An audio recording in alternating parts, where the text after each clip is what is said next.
हमारे YouTube channel पे आपका स्वागत है। ऐसे ही वीडियोस के लिए चैनल को सब्सक्राइब, लाइक, शेयर करना ना भूलें और बेल आइकन ऑन करें ताकि आपको नए वीडियोस की नोटिफिकेशन मिलती रहे। Ultimate God billionaire system chapter 4। एक ओटाकू के रूप में मैं भी ट्रेंडी बनना चाहता हूँ। सूरज की ईमानदारी ने सोनू शर्मा के मन में उसके लिए थोड़ी ज्यादा अनुकूलता पैदा की। कामकाजी लोग स्वाभाविक रूप से दिखावा करने के लिए लग्जरी सामान खरीदते हैं। सामने विशाल स्टोरफ्रंट को देखते हुए चमकीले पॉलिश किए गए शीशे से दुकान के अंदर साफ दिखाई दे रहा था। वहां विभिन्न काउंटर, चमकदार रोशनी और सेल्स एसोसिएट्स थे जो पहले से ही दिखने में काफी आकर्षक थे। सूरज के लिए वह हमेशा ऐसी दुकानों से दूरी बनाए रखता था। लुई विटॉन में आपका स्वागत है। दरवाजे पर खड़ी वर्दी में दो महिला सेल्स एसोसिएट्स तुरंत मुस्कुराईं और झुकीं। उनके चेहरे पर मीठी मुस्कान थी। उनकी स्पष्ट आवाजें तेज नहीं थी लेकिन पूरी तरह से कोमल थीं, जैसे किसी के दिल को छू रही हों। इसकी तुलना में सूरज को लगा कि लुई विटॉन को वीआईपी में बदलना बेहतर होगा। यह मेरा सहपाठी है, मैं उसका ध्यान रखूंगी। सोनू ने बगल के दो लोगों को देखा, उन्हें सिर हिलाया, फिर हाथ उठाकर पूछा, आप क्या देखना चाहते हैं? बस मेरे लिए एक सेट चुन लो। तुम चुन सकती हो। तुम एक गांव के गवार से कुछ अच्छा चुनने की उम्मीद तो नहीं करोगी, है ना?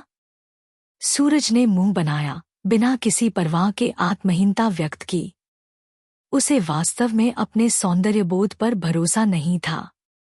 वह हमेशा काले रंग के कपड़े पहनता था, या तो जैकेट या स्पोर्ट्स वियर, जिसमें एकमात्र अतिरिक्त रंग शायद सफेद होता था।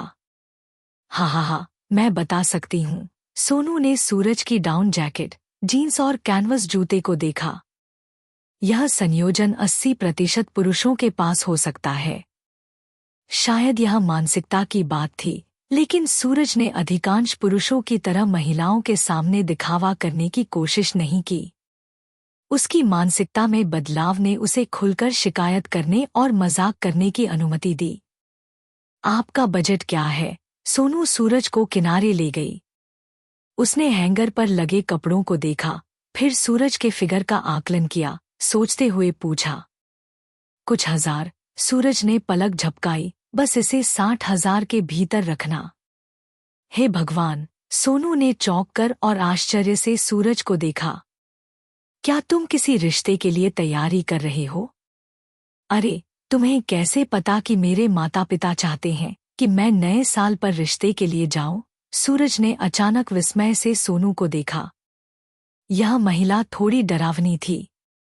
सूरज ने सोचा कि रिश्ते के लिए उसे खुद को बेहतर दिखाना चाहिए। इस तरह उसका रिश्ता और उसके रिश्तेदार जान जाएंगे कि उसने कुछ पैसे कमाए हैं। यह धीरे धीरे उसके माता पिता को स्वीकार करने देगा कि उसने बाहर कड़ी मेहनत करते हुए कुछ पैसे कमाए हैं, और फिर वह धीरे धीरे अपने परिवार की रहने की स्थिति में सुधार कर सकता है। वरना अगर यह बहुत अचानक हुआ तो इसे संभालना मुश्किल हो सकता है। रिश्ते के लिए नहीं तो कपड़ों पर इतना पैसा कौन खर्च करता है? यह बर्बादी है। सोनू ने पलटवार करने से खुद को रोक नहीं पाई। उसने 2 सेकंड तक विचार किया। कपड़ों और पैंट के लिए मैं तुम्हारे लिए 1000 रुपए के स्तर पर मैच करूंगी। मैं तुम्हारे लिए कुछ जैकेट और हुडी चुनूंगी जो तुम गर्मियों में भी पहन सकते हो। पैंट सरल हो सकती हैं, तुम बाहर से बस कुछ जीन्स खरीद सकते हो। सोनू ने अपनी ठोड़ी को रगड़ते हुए सामने की दुकान को गंभीर अभिव्यक्ति के साथ देखा। उसे खुद बिक्री प्रदर्शन की कमी नहीं थी और उसका वास्तव में सूरज से प्रदर्शन कमाने का इरादा नहीं था। इसलिए वह सूरज की स्थिति के प्रति बहुत विचारशील थी। तुम्हें शायद कुछ ज्यादा भड़कीला पसंद नहीं होगा। यह कैसा रहेगा? सोनू ने एक काली डेनिम जैकेट उठाई जिस पर छोटे लुई विटॉन प्रिंट थे। यह बहुत भड़कीला नहीं लग रहा था। सूरज मुस्कुराया, सोनू की प्रोफाइल को निहार रहा था, उसकी गोरी त्वचा को देख रहा था। गर्मागर्म रोशनी के नीचे वह उसके गालों पर महीन बाल भी देख सकता था, खासकर उसके मुलायम गुलाबी कान की बालियां। उन पर एक छोटा हीरा जड़ा हुआ था, जिससे उसके नाजुक कान और भी प्यारे लग रहे थे। अचानक सूरज के दिमाग में एक विचार आया। क्या उसे भी कान छिदवाने चाहिए? यहाँ तक कि एक कसाई भी महान नर्तक बनना चाहता है, और एक घर में रहने वाले शट-इन के रूप में वह ट्रेंडी आदमी बनने का दिल क्यों नहीं रखेगा? बस देखो, घूरो मत, मुझे असहज महसूस हो रहा है। सोनू के गालों पर शर्म फैल गई, क्योंकि उसने अजीब तरह से शिकायत की। अगर तुम्हें सड़क के किनारे एक बहुत सुंदर फूल दिखता है, तो क्या तुम उसे देखने के लिए नहीं रुकोगे? सूरज हल्के से मुस्कुराया, बिल्कुल भी शर्मिंदा महसूस नहीं कर रहा था, बल्कि उसने सोनू से पूछा। यह सुनकर सोनू का ब्लश और गहरा हो गया। उसका छोटा चेहरा तुरंत लाल हो गया। वह स्वाभाविक रूप से सूरज के शब्दों के पीछे का अर्थ समझ गई थी। इसलिए लोग सुंदर चीजों की सराहना करना पसंद करते हैं, यह मानवीय स्वभाव है। यह कहने के बाद सूरज ने विषय को रोक दिया, क्योंकि जारी रखना थोड़ा रिठाई भरा होगा। फिर उसने लापरवाही से पूछा, क्या तुम्हें लगता है कि मुझे कान छिदवाने चाहिए? विषय के इस अचानक बदलाव ने सोनू को अचंभित कर दिया। सूरज ने छत से लटकी गर्मागर्म रोशनी की ओर देखा, आह भरते हुए कहा, मैं एक घर में रहने वाला ट्रेंडी आदमी बनने का दिल क्यों नहीं रखेगा? क्या कोई है जिसे तुम पसंद करते हो? सोनू की अभिव्यक्ति थोड़ी अजीब थी। ऐसा लग रहा था कि सूरज के पिछले शब्दों ने अनजाने में उन्हें करीब ला दिया था।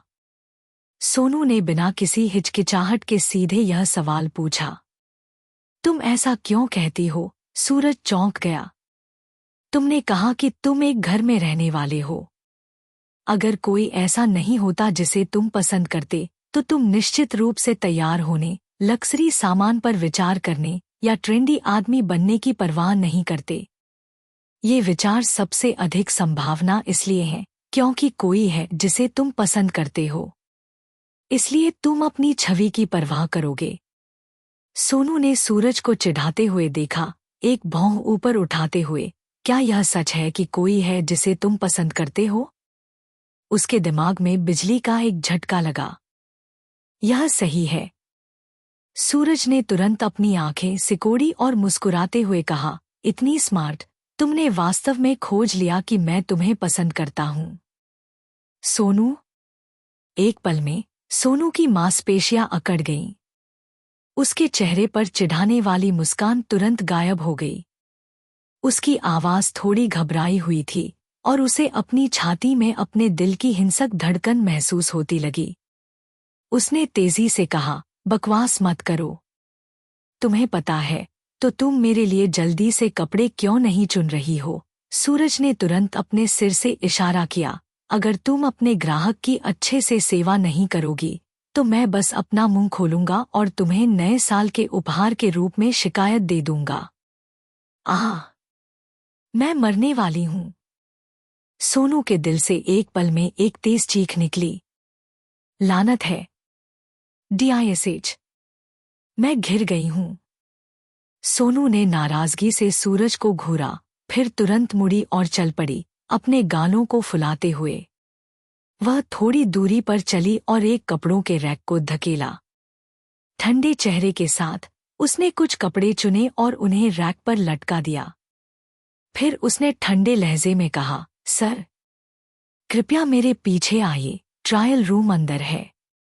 ठीक है। सोनू के रवैये में बदलाव ने सूरज को हंसने से रोक नहीं पाया।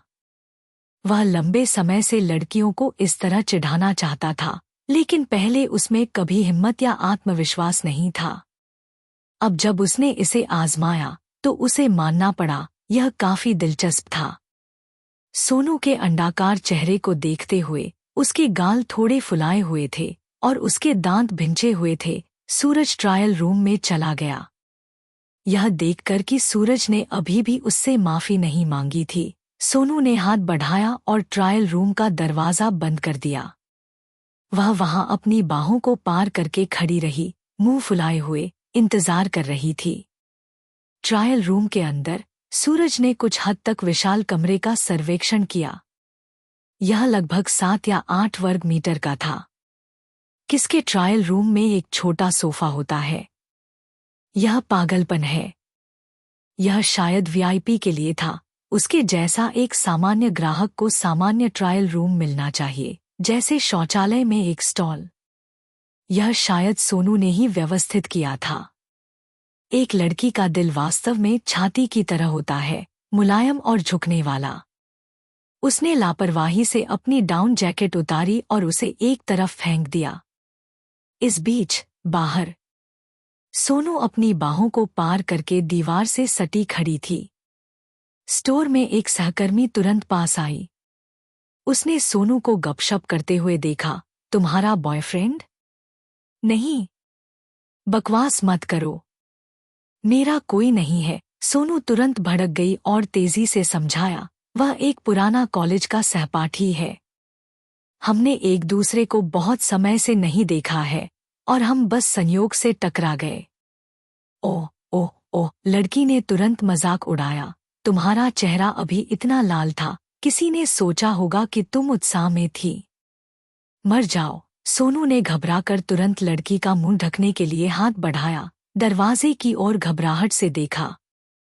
इस ट्रायल रूम की साउंड प्रूफिंग बहुत अच्छी नहीं थी। अगर सूरज ने वह सुना तो उसे शायद पूरे लुई विटॉन स्टोर को उड़ाना पड़ेगा। बकवास मत करो। सोनू ने दूसरे व्यक्ति का मुंह ढका और तुरंत उसके कान में फुसफुसाया, वह सच में बस एक पुराना सहपाठी है। लड़की ने शरारत से अपनी जीभ निकाली और सोनू की हथेली चाटी। सोनू तुरंत घृणा से अपना हाथ खींच लिया, उसे दूसरे व्यक्ति के कपड़ों पर पोंछा और घृणा से डांटा, क्या तुम घिनौनी नहीं हो? मेरी छोटी सोनू के हाथ तो मीठे हैं, घिनौने नहीं। दूसरा व्यक्ति एक विकृत व्यक्ति की तरह हंसा, फिर गपशप करते हुए पूछा, तुम्हारा सहपाठी क्या करता है? मैंने उसे अभी 60,000 रुपए के बजट की बात कहते सुना। वह थोड़ा अमीर आदमी है। हूँ। किसी व्यक्ति की संपत्ति का आकलन उसके कपड़ों से करना सबसे मूर्खतापूर्ण बात है। वह केवल एक व्यक्ति की खर्च करने की आदतें दिखा सकता है। मुझे नहीं पता, सोनू ने कंधे उचकाए। वास्तव में वह भी थोड़ी उत्सुक थी, लेकिन वह वास्तव में इसमें ज्यादा गहराई तक नहीं जाना चाहती थी। मैंने उसे ग्रेजुएशन के बाद से ज्यादा नहीं देखा है। वह कॉलेज में हमेशा एक ठंडा व्यक्ति था। क्लास ग्रुप चैट और कुछ करीबी दोस्तों के अलावा उसने ज्यादा अन्य दोस्त नहीं जोड़े। जब हमने क्लास रियूनियन में पूछा तो हमारी क्लास के 30 से ज्यादा लोग आए थे और उनमें से किसी के पास भी उसका संपर्क नहीं था। यह सोचते हुए सोनू खुद को हंसने से रोक नहीं पाई। उसे याद आया कि क्लास मॉनिटर सूरज से संपर्क करना चाहता था, लेकिन जब उसने एक संदेश भेजा तो एक लाल विस्मयादिबोधक चिन्ह, रेड एक्सक्लेमेशन मार्क, दिखाई दिया। वहां मौजूद हर कोई लगभग हंसते हंसते मर गया था। यह सुनकर लड़की ने सिर हिलाया। यह समझा जा सकता था, स्कूल छोड़ने के बाद अधिकांश सहपाठियों का एक दूसरे से ज्यादा लेना देना नहीं होता था, जब तक कि वे दूसरे पीढ़ी के अमीर न हों, या कुछ संबंधित हित न हों, या सुंदर या आकर्षक न हों। उसकी तरह का कोई व्यक्ति, जो शायद एक मानक साधारण सांचा, ऑर्डिनरी टेम्पलेट था, ज्यादातर लोग उसे ज्यादा समय बाद भूल जाते थे। शायद अगर वे किसी दिन मिलते तो वे बस लापरवाही से कुछ शब्द विनिमय करते। ट्रायल रूम का दरवाजा खुला। सूरज ने दरवाजे पर खड़े 2 लोगों को देखा और थोड़ा सिर हिलाया, फिर सिर झुकाकर सोनू से पूछा, कैसा है? वह अभी भी काफी हैंडसम है। सूरज को देखकर सोनू की आंखें वास्तव में चमक उठीं। कपड़े बदलना किसी दूसरे व्यक्ति में बदलने जैसा था। बस उसके बाल थोड़े आंखों में खटक रहे थे। चैप्टर 5, छोटी पोशाक। प्रिय, क्या तुमने कभी कुछ सोचा है? सूरज ने अपनी जैकेट को देखा, 2 सेकंड तक सोचा। मेरा मतलब है, क्या कोई संभावना है? क्या अभी सर्दी का मौसम चल रहा है? तुम मूर्ख हो। सूरज को केवल जैकेट पहने हुए और नीचे एक टी शर्ट के साथ देखकर वह खुद को हंसने से रोक नहीं पाई। तुमने अंदर एक हुडी या स्वेटशर्ट क्यों नहीं पहनी? मैंने जानबूझकर थोड़ा बड़ा साइज चुना था। ओह, सूरज को अचानक एहसास हुआ। मुझे लगा कि इस स्टोर में कुछ गंदी चीज मेरी बाहों को चाट रही है। बहुत ठंड लग रही थी। वास्तव में यह जैकेट पहने हुए सर्दियों में सहन करना थोड़ा मुश्किल था। उसकी बाहें ठंडी महसूस हो रही थी। उनके बगल की लड़की भी जोर से हंसने लगी। हा, यह मजेदार है। सूरज ने जल्दी से मुड़कर दरवाजा बंद कर दिया। दरवाजे से टिककर उसने अपने दिल को पकड़ लिया। धत तेरी, उसने उसे मूर्ख कहा। वह लगभग उसके झांसे में आ गया था। उसने जल्दी से अपने दिमाग से रोमांटिक विचारों को बाहर निकाल दिया। रिश्तों की तुलना में वह अभी भी शुद्ध हवस, लास्ट पसंद करता था। उदाहरण के लिए, जापान और कोरिया में उसने सुना कि वहां की सेवाएं तो किसी व्यक्ति की हड्डियों का मज्जा भी निकाल सकती हैं। उसकी भावनाएं आसानी से बहक जाती थीं, इसलिए वह वास्तव में किसी रिश्ते में नहीं आना चाहता था। डर था कि वह प्यार में पागल हो जाएगा। तुम्हारे दोस्त से बात करना बहुत दिलचस्प है। लड़की ने जल्दी से सोनू का हाथ खींचा। क्या उसकी कोई गर्लफ्रेंड है? एक निश्चित वित्तीय स्थिति, हैंडसम और हास्यप्रद होने के कारण उसने स्वीकार किया कि उसके मन में पहले से ही उसके साथ बातचीत जारी रखने के विचार थे। अगर वह एक अच्छा इंसान होता तो वह बॉयफ्रेंड के लिए एकदम सही चुनाव होता। एक लग्जरी स्टोर सेल्सपर्सन के रूप में लंबे समय तक काम करने के कारण उसने कई अमीर लोगों को देखा था और वह उनसे कुछ हद तक डरती थी। इसलिए वह केवल थोड़ा पैसा वाले बॉयफ्रेंड को ढूंढना चाहती थी। सोनू को एक पल के लिए अपने दिल में एक अजीब सी भावना महसूस हुई, लेकिन वह उसे ठीक से पहचान नहीं पाई। फिर भी उसने अवचेतन रूप से कहा, हाँ, दूसरे व्यक्ति ने तुरंत पछतावे से चिल्लाया, अच्छे पुरुष हमेशा दूसरों द्वारा छीन लिए जाते हैं। धिक्कार है।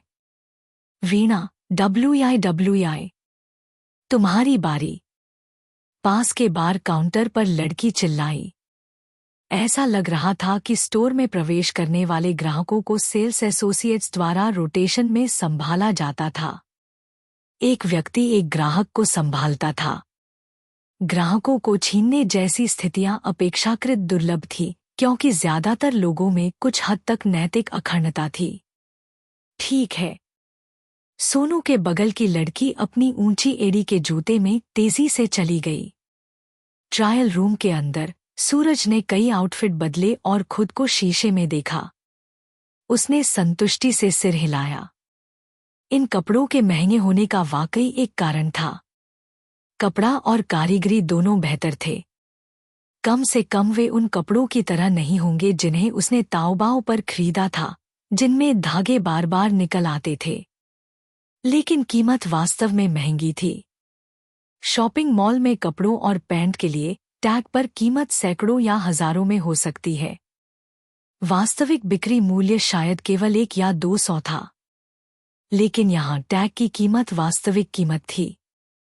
अपने कपड़े वापस बदलकर और खुद को डाउन जैकेट में लपेटकर सूरज ने पूरे शरीर में गर्माहट महसूस की और तुरंत आरामदायक हो गया।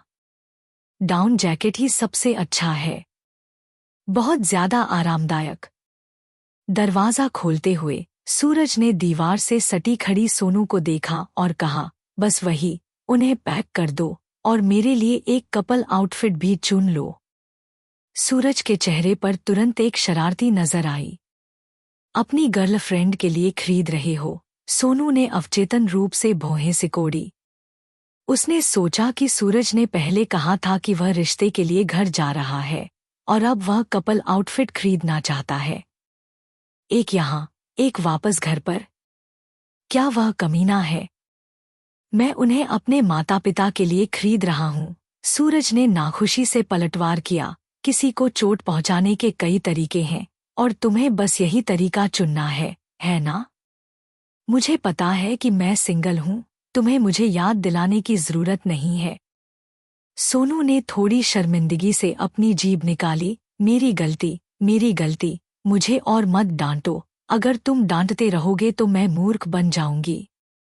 लेकिन तुमने अपने माता पिता के लिए कपल आउटफिट खरीदने के बारे में क्यों सोचा? सोनू समझ नहीं पाई लेकिन बहुत हैरान थी। उसके दिमाग में एक अजीब विचार आया। शरारती, सूरज के होंठ नायके की तरह मुस्कान में मुड़े, एक ड्रैगन किंग के समान। हे। बुजुर्गों, क्या तुम डर गए? तुम सच में शरारती हो। सोनू खुद को हंसने से रोक नहीं पाई, दो बुजुर्गों को कपल आउटफिट पहने हुए सोचने पर। दोनों ने कपल आउटफिट चुनने में 10 मिनट से ज्यादा खर्च किए, लेकिन कोई भी ज्यादा संतुष्ट नहीं था। आखिरकार इन लग्जरी स्टोर की तुलना में कपल आउटफिट अपेक्षाकृत दुर्लभ थे। उन्होंने अनिच्छा से एक रैंडम चुना। ठीक है, बस इतना ही, उन्हें पैक कर दो। ठीक है बॉस, सोनू मीठे से मुस्कुराई। उसने सोचा था कि यह सिर्फ एक पुराना सहपाठी हालचाल पूछ रहा है, लेकिन उसने खुद के लिए फायदों की एक लहर मिलने की उम्मीद नहीं की थी। कृपया एक क्षण प्रतीक्षा करें, मैं उन्हें आपके लिए पैक कर देती हूँ। ठीक है। सूरज फिर बार काउंटर से थोड़ी दूरी पर एक कुर्सी पर बैठ गया। पास की रिसेप्शनिस्ट तुरंत पानी की एक बोतल लाई और उसे कॉफी टेबल पर रख दिया। उसने सम्मानपूर्वक कहा, सर, कृपया कुछ पानी पिए। क्या आप कुछ फल या मिठाई चाहेंगे? नहीं, धन्यवाद। सूरज ने विनम्रता से मुस्कुराया, फिर कुर्सी पर बैठ गया और अपना फोन निकाला। ठीक है सर, कृपया एक क्षण प्रतीक्षा करें, हम आपके सामान पैक कर रहे हैं। रिसेप्शनिस्ट बार काउंटर पर लौट आई। काउंटर पर कई लोग कपड़े मोड़ रहे थे और उन्हें बक्सों में डाल रहे थे। कोई आश्चर्य नहीं कि ये कपड़े महंगे थे, यहाँ तक कि बक्से भी ज्यादा अपस्केल लग रहे थे। हाँ, अगर एक कपड़े की कीमत हजारों या दसियों हजारों में है और इसे एक प्लास्टिक बैग में पैक किया जाता है, तो वह सीधे बॉस को पीट देगा। हो गया। सोनू बहुत तेज थी। उसने बैग ले जाकर एक तरफ रख दिया। उसने ऊपर सूरज को देखा और पूछा, कार्ड या यूपीआई, वेचैट पे? क्यों? सूरज ने चिढ़ाया, क्या मैं ऐसा लगता हूं कि बाहर जाते समय कार्ड रखता हूं? सोनू ने अपनी जीभ निकाली, और वास्तव में अब कितने लोग बाहर जाते समय कार्ड रखते थे। फिर उसने स्कैनर लिया और सूरज के फोन स्क्रीन को स्कैन किया। एक डिंग की आवाज। ओह, यह 2 डिंग आवाज होनी चाहिए। एक आवाज सूरज के दिमाग में थी। डिंग। होस्ट ने लुई विटॉन में एक शॉपिंग होड़ की, 69,800 रुपए खर्च किए। उसने थोड़ा घबराया हुआ महसूस किया, लेकिन तरोताजा भी हुआ और अपने पुराने सहपाठी के सामने थोड़ा दिखावा करने का अवसर लिया। अच्छे मूड का इनाम 166,666। सूरज ने 2 सेकंड तक बैलेंस को घूरा। बैलेंस 174,009.48। सूरज को थोड़ा भौचक्का देखकर सोनू ने कुछ आह भरते हुए कहा, है ना? जब आप खरीदते हैं तो अच्छा लगता है, लेकिन जब पैसा बाहर जाता है तो आप थोड़ा दंग रह जाते हैं। बस एक स्कैन और 60 या 70 हजार रुपए चले गए। उसे सूरज के लिए थोड़ा दिल का दर्द भी महसूस हुआ।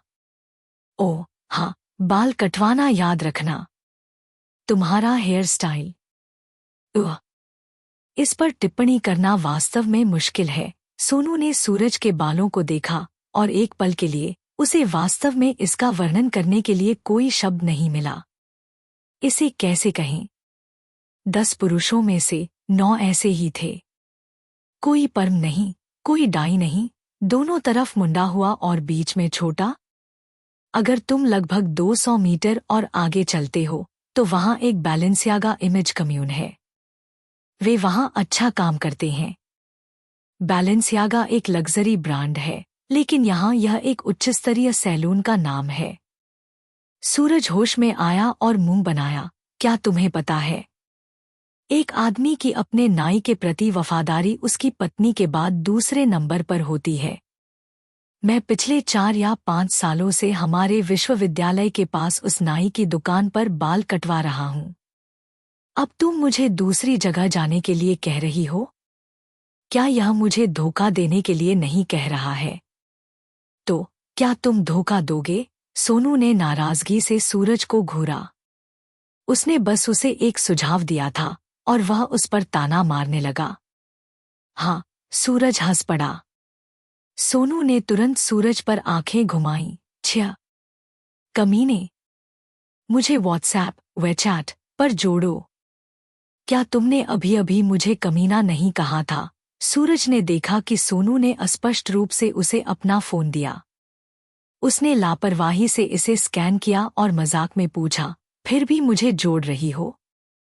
हाँ, मैं तुम्हारी दोस्तों की सूची में छिपकर तुम्हें अंजाम देने का मौका ढूंढूंगी। फिर मैं तुम्हें सफलता की कामना करता हूँ। सूरज फिर कुर्सी से उठा और कहा, सामान अभी यहीं छोड़ दो, मैं बाद में लेने आऊंगा। ठीक है, सोनू ने सिर हिलाया, रसीद को बैग में ठूंसते हुए। रसीद रखना याद रखना। अगर कोई समस्या हो तो मुझे व्हाट्सएप करना। ठीक है। सूरज ने अपना पैर उठाया और दुकान के दरवाजे की ओर चला। जब वह दुकान के बाहर पहुंचा तो उसने अपने बगल की सोनू को देखा और कहा, मैं जा रहा हूं। हम्मा, सोनू थोड़ी अनिच्छुक थी। वास्तव में सूरज के साथ समय बिताना आरामदायक था, बिना ज्यादा उपयोगितावादी विचारों के, और सूरज भी हास्यप्रद था, जिससे उसे बहुत सहज महसूस हुआ। Bye bye. सोनू ने सूरज को जाते हुए देखा, अपना हाथ हिलाते हुए। सूरज ने अपनी पीठ फेरी, हाथ उठाया और हिलाया, वाणिज्यिक सड़क में चलना जारी रखा। क्या जुदा होने का मन नहीं कर रहा? अगर मन नहीं कर रहा तो बस उसका पीछा करो, तुम वैसे भी लगभग ऑफर्क हो। वीणा नाम की लड़की अचानक एक भूत की तरह प्रकट हुई, जिससे सोनू चौंक गई। उसने जल्दी से अपनी छाती पकड़ ली, अभी भी एक लिंगरिंग डर महसूस कर रही थी। तुमने मुझे डरा दिया। बकवास करना बंद करो, वह बस एक पुराना सहपाठी है। सोनू ने धीरे से सांस ली और मुड़कर चली गई। इस बीच सूरज सड़क पर चला, बैठने की जगह ढूंढी और एक सिगरेट जलाई। उसने एक गहरा कश लिया। वह वर्तमान में एक सवाल पर विचार कर रहा था, यानी इनामों में एक पैटर्न लगता था। उसके व्यक्तिगत उपभोग के लिए इनाम ज्यादा लगते थे, जबकि सिस्टम मॉल में उपभोग कम होता था। तो क्या सिस्टम उसे बाहरी दुनिया का ज्यादा अनुभव करने के लिए मजबूर कर रहा था? वह फिर से कोशिश करेगा। पहले उसने नूडल्स का एक कटोरा पकाया था और उसे कई हजार का इनाम मिला था। अभी उसने सामान की एक लहर खरीदी और 1 लाख से ज्यादा का इनाम मिला। इनामों का वास्तव में एक पैटर्न था। सूरज फिर उस दुकान के प्रवेश द्वार पर चला गया जिसका जिक्र सोनू ने किया था। सामने के नाई की दुकान को देखते हुए, यह चमकीला जलाया गया था और इंटीरियर बेहद औपचारिक लग रहा था। सब कुछ यह दर्शाता था कि अंदर की खपत निश्चित रूप से कम नहीं होगी। सूरज के लिए बाल कटवाने में ज्यादा से ज्यादा 30 रुपए लगेंगे। उसमें धोना, काटना और ब्लोड्राई शामिल था, इससे ज्यादा का सवाल ही नहीं था। हालांकि आज वह यह भी देखना चाहता था कि यहाँ क्या चल रहा था। उसने अपना पैर उठाया और अंदर चला गया। रिसेप्शनिस्ट तुरंत पास आई। सर, क्या आप बाल कटवाने आए हैं? हम्मा, सूरज ने सिर हिलाया। इतनी ठंड के दिन में शॉर्ट स्कर्ट पहने लड़की ने उसे सवाल किया कि क्या वह वास्तव में सर्दी का अनुभव कर रहा था। उसमें से इत्र की एक हल्की सुगंध निकल रही थी, बहुत तीखी नहीं थी, और कमरे के अंदर की हीटिंग ने भी कुछ ठंडक दूर कर दी थी। मेरी एक हेयर स्टाइल बनाने में मदद करो, मैं चाहता हूं कि यह हैंडसम हो। ठीक है सर, कृपया मेरे पीछे आइए, लड़की मीठे से मुस्कुराई, सूरज के चेहरे का आकलन करते हुए। फिर उसने सूरज को और अंदर ले गई। जैसे ही वह सीढ़ियों पर चढ़ा, सूरज की नजर थोड़ी बचकाने वाली थी। लड़की एक प्लीटेड स्कर्ट पहने हुए आगे चल रही थी और सूरज, अगर वह ऊपर देखता तो उसे कुछ ऐसा देखने की चिंता होती जो उसे नहीं देखना चाहिए। वह केवल अपनी नजरें बदल सकता था। नीचे दुकान में बाल कटवा रहे अन्य लोगों को देख रहा था। जल्द ही वे ऊपरी मंजिल पर पहुंचे। लड़की सूरज को एक शीशे के कमरे के दरवाजे तक ले गई, उसे धकेला और अंदर झुककर कहा, भाई, इस हैंडसम लड़के को एक नया लुक चाहिए। चैप्टर 6, मुझे देखने दो कि क्या चल रहा है। ठीक है, पहले बैठ जाओ। क्या तुम्हें बुरा लगेगा अगर मैं अपना गेम खत्म कर लूं? उस आदमी ने ऊपर सूरज की तरफ देखा। सूरज ने सिर हिलाया, अंदर चला गया और सोफे पर धम्म से बैठ गया। लड़की बगल में गई और सूरज से पूछा, हैंडसम, तुम क्या पीना चाहोगे? क्या तुम्हारे पास चाय है? मैं एक कप चाय लूंगा। सूरज ने अपनी डाउन जैकेट उतारी। अंदर हीटिंग चालू होने के कारण बिल्कुल भी ठंड नहीं थी। वास्तव में डाउन जैकेट पहनने से थोड़ी गर्मी लगेगी। उसने नीचे एक स्वेटर पहना हुआ था, इसलिए उसे ठंड महसूस नहीं हुई। लड़की ने जल्दी से सूरज की डाउन जैकेट ली और उसे पास के कोट रैक पर लटका दिया। वह पानी के डिस्पेंसर के पास गई और सूरज के लिए एक कप चाय डाली। फिर उसने उसे टेबल पर रख दिया। उसने कॉफी टेबल के नीचे से कुछ ब्रोशर निकाले। फिर वह सूरज के सामने बैठ गई, अपने पैरों को पार करते हुए लगातार अपने पैरों पर सैंडल हिला रही थी। उसके भरे हुए और चिकने पैर की उंगलियां नजर हटाना मुश्किल बना रही थी। सूरज ने यह नहीं सोचा कि वह उसे लुभाने की कोशिश कर रही है या उसमें दिलचस्पी ले रही है। यह केवल कुछ छोटी बिक्री की रणनीति थी। जब वह सेल्स ऑफिस में घर बेचता था तो वे बड़ी बहनें इन चीजों में बहुत अनुभवी थीं। वे पुरुष ग्राहकों के साथ एक अस्पष्ट माहौल बनाएंगी। फिर जब ग्राहक उत्साहित महसूस कर रहा होगा तो वे उसे ऑर्डर देने के लिए मार्गदर्शन करेंगी।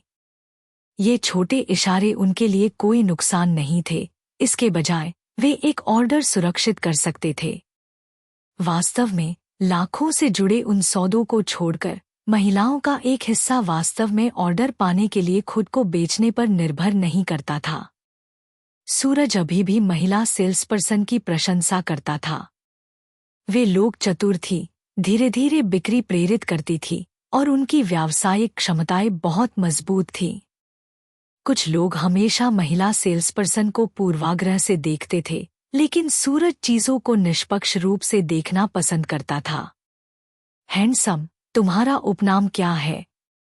गुलाबी छोटे बालों वाली उसके सामने बैठी लड़की ने सिर झुकाया और सूरज को देखा। चंचल और प्यारी लग रही थी, बस उसकी छाती थोड़ी छोटी थी। औपचारिकता की जरूरत नहीं है, मेरा उपनाम सूरज है। मुझे भाई मत कहो, बस मुझे सूरज कहो। सूरज सोफे पर पीछे झुक गया। फिर सूरज, उसके शब्दों पर लड़की हल्के से हंसी, मुस्कुराते हुए कहा, तुम मुझे बस रिया कह सकते हो। मुझे तुम्हारे चेहरे का आकार देखने दो। यह कहकर रिया आगे झुकी। उसने सीधे सूरज की आंखों में देखा। सूरज बिल्कुल भी नहीं शर्माया, सीधे अपने सामने की लड़की को देख रहा था। उनकी आंखें मिली और सूरज की आक्रामक नजर ने लड़की की आंखों को एक पल के लिए भटका दिया। उसने जल्दी से हाथ बढ़ाया और उसके माथे को ढकने वाले बालों को एक तरफ ब्रश किया। तुम्हारी हड्डी की संरचना वास्तव में अच्छी है और तुम्हारी फीनिक्स आंखें तुम्हें एक तरह का दुष्ट रूप से हैंडसम वाइब देती हैं। मेरा व्यक्तिगत सुझाव होगा कि तुम उस दुष्ट दिशा में विकसित होने पर विचार करो। यह सच है। किंग ऑफ ग्लोरी खेल रहा आदमी सूरज को देखकर ऊपर उठा। तुम शायद 1 मीटर 80 लंबे होगे। बस थोड़ा तैयार हो जाओ और तुम बार में धूम मचा दोगे। तुम लोग बस वही करो जो तुम्हें सबसे अच्छा लगता है। मेरे व्यक्तिगत रूप से ज्यादा राय नहीं है। छी, रिया ने उसके शब्दों पर मुंह बनाया। मैं अभी भी ज्यादा पहल करने वाले को पसंद करती हूँ। यह अफसोस की बात है कि मैं तुम्हारा आदर्श प्रकार नहीं बना हूँ। सूरज ने सामने रिया को देखा। उसे यह मानना पड़ा, यह पहली बार था जब उसने इतने करीब से गुलाबी बालों वाली एक ट्रेंडी लड़की को देखा था। उससे निकल रही जीवंत ऊर्जा ने वास्तव में उसकी आंखों को चमका दिया। मूर्ख मत बनो, रिया ने तुरंत सूरज पर आंखें घुमाईं, एक टैबलेट उठाया, उस पर एक ऐप खोला, थोड़ी देर के लिए उसे संचालित किया और फिर उसे सूरज को सौंप दिया। यहाँ ज्यादातर शैलियाँ तुम्हारे चेहरे के आकार के समान हैं। कुछ चुनो जो तुम्हारे सौंदर्य बोध से मेल खाती हों, और हम बाद में तुम्हारी प्राथमिकताओं के अनुसार तुम्हें स्टाइल करेंगे, कोई समस्या नहीं। ठीक है, सूरज ने सामने की छवियों, हेयर स्टाइल को देखा और सिर घुमाए बिना पूछा, यह ठीक है? अगर यह ठीक है तो दाएं स्वाइप करो, अगर नहीं तो बाएं। क्या यह टिंडर नहीं है? सूरज ने आश्चर्य से कहा। काफी हद तक, रिया हंसी, यह एक सॉफ्टवेयर है जिसे वांग जी भाई ने किसी से बनवाया था। ईमानदारी से, मैंने बहुत सारी महिलाओं को चुनते हुए देखा है, लेकिन यह पहली बार है जब मैंने पुरुषों को चुनते हुए देखा है। क्या यह एक समलैंगिक पुरुष ऊष्मायन उपकरण जैसा है? सूरज खुद को शिकायत करने से रोक नहीं पाया। तुम्हें कैसे पता चला? कुर्सी पर बैठे वांग भाई ने तुरंत सूरज को देखा, उसके लहजे में आश्चर्य का संकेत था। हे भगवान! क्या तुम सच में समलैंगिक हो? सूरज पूरी तरह से कांप गया, उसकी गुदा अचानक कस गई। गलत जगह आ गया। क्या यह एक बिग बर्ड टर्निंग शॉप है? बड़े भाई, यह बेंगलुरु है, चर्च स्ट्रीट। वांग भाई ने सूरज को एक नखरेबाज घूरन दी, यहाँ 100 पुरुषों में से कम 20 समलैंगिक हैं। क्या अब भी मेरे जाने में बहुत देर हो गई है? सूरज का चेहरा तुरंत उतर गया। उस नखरेबाज घूरन ने लगभग सूरज को घबरा दिया था। उसने इन चीजों को न समझने लेकिन सम्मान करने का रवैया बनाए रखा। अगर तुमने जाने की हिम्मत की, तो मैं तुम्हें मौके पर ही गले लगा लूंगा। वांग भाई ने एक हाथ आजाद किया और अपनी सुपर मजबूत बाइसेप्स दिखाईं। क्या मैं पूछ सकता हूँ, क्या आपका सम्मानित उपनाम वांग दिया गया नाम जी है? सूरज ने कठिनाई से निगला। है। वांग जी ने तुरंत एक मूर्खतापूर्ण हंसी निकाली। एक पल के लिए सूरज के दिमाग में बिलिबिली के विचित्र वीडियो बार बार चमकते रहे। जी भाई, जी भाई। मत। बेशक, सूरज बस मजाक कर रहा था, उसके हाथ लगातार छवियों का चयन कर रहे थे। बगल में रिया उनकी बातचीत देखती रही और खुद को हंसने से रोक नहीं पाई, हंसी से फूट पड़ी। अपने पेट को पकड़कर वह हंसी से हिल रही थी। हाँ, यह बहुत ज्यादा है। मैं हंसी से मर रही हूं। रोको इसे। सूरज ने तुरंत एक सख्त चेहरा बनाया और उसे डांटा। अंतर्मुखी लोगों के साथ ज्यादा समय बिताने के बाद उसे यह मानना पड़ा, इन सामाजिक आतंकवादियों के साथ बातचीत करना काफी दिलचस्प था। कुछ चुटकुले दोनों पक्ष ले सकते थे। ठीक है, ये काफी होने चाहिए। रिया ने टैबलेट लिया, इंटरफेस खोला और उसे स्कैन किया। क्या तुम्हारा सौंदर्यबोध वास्तव में इतना सीधा है? उनमें से ज्यादातर बल्कि टफ या दुष्ट रूप से हैंडसम हेयर स्टाइल थे।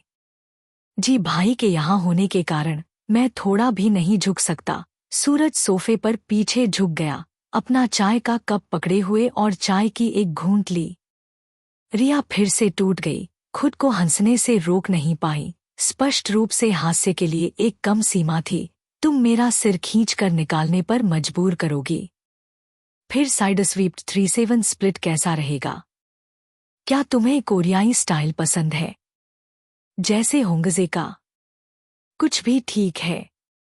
मेरे अपने सौंदर्यबोध के बजाय मुझे तुम्हारे पर ज्यादा भरोसा है।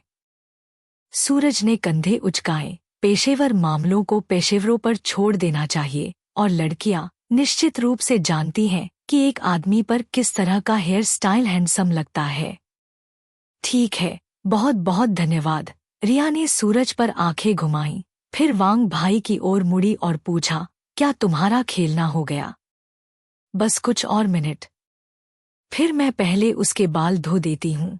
रिया फिर सोफे से उठी और सूरज को इशारा किया, चलो चलते हैं। यह कहकर वह सूरज को बाहर ले गई। बाहर निकलने के बाद रिया ने उनके पीछे देखा, फिर सूरज से बात की। यह पूरा सेट शायद लगभग 2007 या 800 का पड़ेगा। तुम क्या सोचते हो? सूरज ने आश्चर्य से अपनी जीभ से आवाज निकाली, वह काफी महंगा है। चलो फिर करते हैं। मैंने पहले कभी इतना महंगा बाल नहीं कटवाया है। मुझे देखने दो कि यह कैसा जाता है। यह देखकर कि सूरज इसे स्वीकार कर सकता है, रिया ने और कुछ नहीं कहा। कीमत वही थी जो थी। वह पहले सूरज के साथ बातचीत में इतनी मग्न थी कि वह पहले कीमत बताना भूल गई थी। इसलिए उसने बाहर आने के बाद उसे याद दिलाया, ताकि प्रक्रिया शुरू होने के बाद उसे महंगा लगने से बचा जा सके। अगर यह अतीत में होता तो 2000 से ज्यादा रुपए के लिए सूरज शायद पूछता कि वे किस तरह का सिर काट रही हैं। लेकिन अब वह उपन्यास अनुभवों पर ज्यादा केंद्रित था। उसने पहले कभी पर्म या डाई नहीं करवाया था। अब वह इसे आजमाना चाहता था। ठीक है, चलो चलें। रिया सूरज को पास के एक कमरे में ले गई। उसने थोड़ी दूर एक जगह की ओर इशारा किया, तुम पहले लेट जाओ। इस दूसरी मंजिल और पहली मंजिल में क्या अंतर है? सूरज धीरे धीरे शैम्पू कुर्सी पर लेट गया, खुद को ज्यादा आरामदायक बनाने के लिए अपने शरीर को हिला रहा था। दूसरी मंजिल ज्यादा महंगी है, रिया ने सूरज से कहा।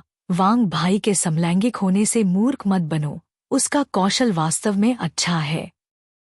उसने कई सालों तक विदेश में पढ़ाई की, फिर वापस आने से पहले कुछ सालों तक खुद ही काम किया और यह दुकान खोली। कृपया, मैं तुमसे विनती करता हूँ, कुछ और शब्द जोड़ने से चोट नहीं पहुँचेगी, सूरज ने एक कड़वे चेहरे के साथ कहा, अपने सामने की युवा लड़की को देखते हुए। जब तुम इस तरह से बात करती हो तो मुझे लगता है कि जी भाई किसी भी क्षण अंदर आने वाले हैं और मुझे गले लगाने वाले हैं। हा हा हा हा, धत तेरी। इतना मजेदार मत बनो। रिया खुद को फिर से हंसने से रोक नहीं पाई। स्पष्ट रूप से हास्य के लिए एक कम सीमा थी। तुम मुझे तुम्हारा सिर खींचकर निकालने पर मजबूर करोगी। रिया ने पास के शॉवरहेड के लिए हाथ बढ़ाया और धीरे धीरे सूरज के सिर पर पानी छिड़का। उसका छोटा हाथ उसके हेयरलाइन के किनारे को ढाल रहा था, पानी को सूरज के चेहरे पर छलकने से रोक रहा था। मैं देखती हूँ कि तुम्हारी त्वचा की गुणवत्ता थोड़ी खराब है। बाद में मैं तुम्हें खुद खरीदने के लिए कुछ स्किनकेयर उत्पादों की सलाह दूंगी और तुम्हारी भौहों को भी ट्रिमिंग की जरूरत है। उसने हाथ बढ़ाया और धीरे धीरे अपनी उंगलियों से सूरज की भौहों पर ट्रेस किया। एक पल के लिए सूरज ने अपने पूरे शरीर में एक अजीब सी सनसनी महसूस की। थोड़ा सुनना। क्या यह हो सकता है कि वह बहुत लंबे समय से किसी लड़की के साथ करीबी संपर्क में नहीं था? वह मेरे लिए थोड़ा मुश्किल है, सूरज ने रिया की आंखों में देखा। इस शैम्पू रूम में केवल वे दोनों थे। माहौल भी इनएक्सप्लिकेबली थोड़ा अजीब महसूस हुआ। मैंने 20 से ज्यादा सालों से सेफगार्ड और डाबर का उपयोग किया है। तुम चाहती हो कि मैं स्किनकेयर उत्पादों का उपयोग करूं? क्या वह यूमेजिंग नहीं था? रिया मुस्कुराई, अपनी आंखें सिकोड़ते हुए। वह मुस्कुराने पर सुंदर लगती थी, उसकी बड़ी आंखें अर्धचंद्र की तरह मुड़ जाती थीं। वह तब था जब मैं बच्चा था, सूरज ने गंभीरता से कहा। मैं अब एक वयस्क हूं। तो भले ही तुम डाबर लगाओ, तुम केवल तभी लगाते हो जब तुम बाहर जाते हो, रिया ने चिढ़ाते हुए पूछा। मैं तुम्हें एक मौका दूंगा, अभी मेरे घर जाओ और निगरानी कैमरे को हटा दो। ना ना ना, रिया ने सूरज पर मुंह बनाया, धीरे धीरे अपने छोटे हाथ से उसका सिर दबाया। एक पल के लिए सूरज ने पूरी तरह से तरोताजा महसूस किया। तुम्हें वास्तव में कहना पड़ेगा, तुम्हें वास्तव में कहना पड़ेगा। भविष्य में अपना चेहरा धोने के बाद डाबर लगाना याद रखना। भले ही तुम एक लड़के हो, तुम्हें फिर भी एक परिष्कृत और प्यारा लड़का होना चाहिए, ठीक है? यह कहकर उसने शरारत से सूरज की नाक की नोक पर थोड़ा झाग लगा दिया। सूरज ने अपनी नाक सिकोड़ी और अपनी नाक की नोक पोंछने के लिए हाथ उठाया। उसने उसे धमकी भरी नजर से देखा और धमकाया, अगर तुमने फिर से ऐसा किया तो मानो या न मानो, मैं तुरंत खुद को समलैंगिक बना लूंगा, जी भाई को बहकाऊंगा और फिर तुम्हें मुझे जीजाजी कहने पर मजबूर करूंगा। रिया, ऐसी अच्छी चीज है। अचानक दरवाजे से थोड़ी उत्साहित आवाज गूंजी, प्रकृति की उदारता के लिए धन्यवाद, अमिताभ बुद्ध। सूरज तुरंत कांप गया, लगभग डर के मारे उछल पड़ा। वह लेटने वाली कुर्सी से उछल पड़ा। दरवाजे पर थोड़े उत्साहित और उत्सुक वांग जी को देखकर सूरज का दिल डूब गया। हे भगवान, मेरा सूर्य स्नान होने वाला है। इम। सूरज की आवाज इस क्षण कांप रही थी। उसने कठिनाई से निगला और धीरे धीरे अपने पैरों को पीछे की ओर बढ़ाया। आगे क्या हुआ इसके लिए चैनल से जुड़े रहे। लाइक, शेयर और सब्सक्राइब करें।